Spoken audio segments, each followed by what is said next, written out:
Are you okay now? Baby?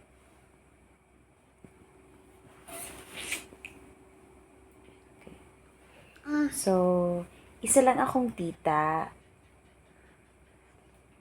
Yung father niya, he's actually my brother. So, meaning to say, kita niya ako. But then, since I'm already 37 and I don't have child yet, kasi nga single, for a very important reason, valid reason. Ito, so, patampuin kang Sofia. Diba? There are some people asking me kung much better na daw na magkaroon dapat ako ng anak.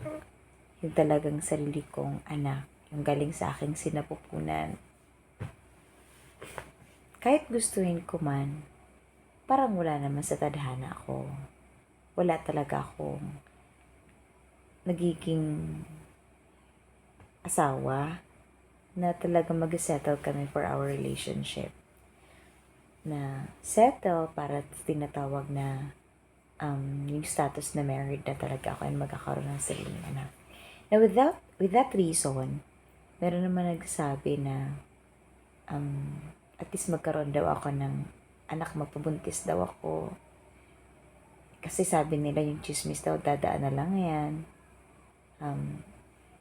Lilipas lang naman daw yun for at least weeks or months. Tapos na, what is important is magkaroon ako ng anak.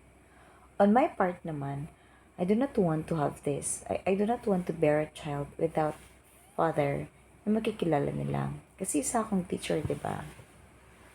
So, sa pagiging teacher, yung pinaka-first, pag grade 1 na, pinag-uusapan, or one of the topic, of course, is that talking about the family. So, what if tanungin ng anak ko kung sino ang father niya, kung sino ang mother niya? Oo, sa mother ako yan kasi nga teacher ako. But then, how about yung father niya? Siyempre, since magiging burden niya o worry ng bata, pinagdaanan ko din yung ganyan. Kaya naman, on my part, sa atin, na nag-decide na talaga na hindi na tayo magkakanak kasi 37 na ako. Go lang. Isipin natin, it's God's decision, of course, kung bakit wala tayong anak. Hindi natin kailangan maging sad. Ang importante, whatever we have every day, kailangan lang natin na enjoy. Yun lang naman ang pinaka-importante. So in my case, since wala akong sariling anak, pero may jowa naman ako. Pero nandun ako sa point na a little bit gradually, pinatanggap ko na baka hindi nila ako magkakanak. So that's why, minamahal ko syempre ang aking mga pamangkin. May ina akong pamangkin. So okay, stop talking, baby. Baby, stop talking. I am speaking, please. Just listen. Sinashare natin to sa mga tao din na maaaring namang problema din na wala silang anak. Guys, hindi natin kailangan mamroblema. Okay? Ang importante, hindi tayo naiinggit at wala tayong iniisip na masama sa ating kapwa. Baby, you're very noisy. Look at this one. Yung pagiging ina kasi, diba, hindi naman porque hindi ako nagbuntis, hindi na ako magiging ina. Everything that I have in my future, in our future, of course, I am willing to share.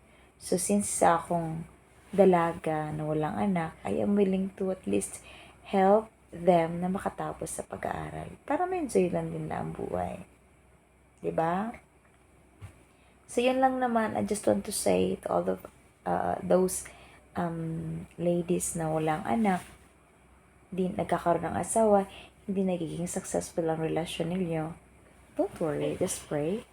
Enjoy every moment of your life. Alisin natin yung sa isip na magkakaanak. Isipin pa din natin yun. But then, we have to respect those ladies na they wanted to have their child. Thank you.